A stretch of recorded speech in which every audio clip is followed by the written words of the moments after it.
আপনারা সবাই অবগত আছেন যে গত 28শে জুলাই আপনার হাতিয়ারা রাহুথর গ্রামে এখানে উদয়ন বিদ্যাপীঠ স্কুলে একটা অনাকাঙ্ক্ষিত ঘটনা ঘটে যায়। একজন ছাত্রী এবং একজন ছাত্র, এই দুজনকে স্কুল প্রাঙ্গণে গাছের সাথে বেঁধে নির্যাতন করা হয়। বিষয়টা আমাদের কাছে গতকালকে আমরা অবগত হই এবং আমাদের নজরে আসে মিডিয়ার মাধ্যমে।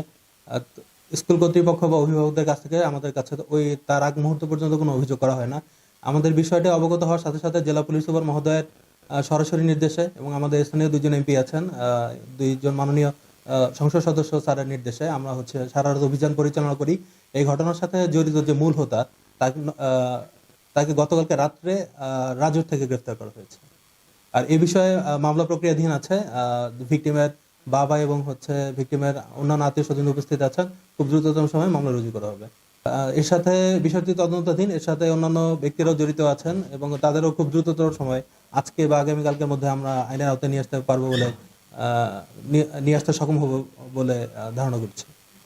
ভিকটিমের সাথে আমাদের কাশিয়ানী থানা পুলিশের সাব ইন্সপেক্টর র্যাঙ্কের অফিসার এবং আমাদের ওসি সরাসরি নিজেরা কথা বলেছেন। তাদের বক্তব্য তারা নিতে পেরেছেন এবং তাদের আশ্বস্ত করেছেন যে এই বিষয়ে কোনো ভয়ভীতি বা কোনো ধরনের প্রেশার তারা ফিল করবেন না। গাড়িতে উঠুন, গাড়িতে উঠুন, গাড়িতে।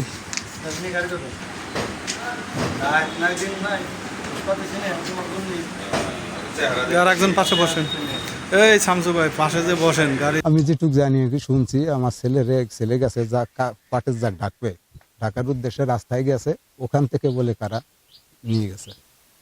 নিয়ে যেয়ে তারপরে এই মারপিট এইসব করছে। এছাড়া আমি আর জানি না কিছু। তাও আমি শুনছি 2-3 দিন পরে, আমার ভয়তে জানাই নাই। বেলা 2টা থেকে 2:30টার ভিতর দিয়ে প্রতিষ্ঠান থেকে একটা ফোন যায়, আমার হেড স্যার ফোন দেয় যে 8 ক্লাসের একটা খুব খারাপ ঘটনা ঘটে গেছে। 8 ক্লাসের পিঙ্কি ইটা জানি, টাইটেলটা মনে নেই। তো ওকে নিয়ে কিছু বোকাটে ছেলে বাইরে থেকে নিয়ে এসে ওকে আমাদের গাছের সাথে বেঁধে রাখছিল। তো আমাদের কোনো এক শিক্ষক তাকে ছেড়ে দিয়া ছেড়ে দিয়েছে। এখন এই বিষয়টা নিয়ে দ্রুত আপনি একটু পদক্ষেপ নেন। তো আমরা তাৎক্ষণিকভাবেই আমাদের সভাপতি ঢাকা ছিলেন, ঢাকা থাকার পরে ওনাকে ফোন দিয়ে আমি জানালাম যে স্কুলে আমাদের অঞ্চলে কিছু বোকাটে ছেলে আমাদের 8-এর একটা মেয়ে এবং ছেলেকে গাছের সঙ্গে বেঁধে রেখেছিল।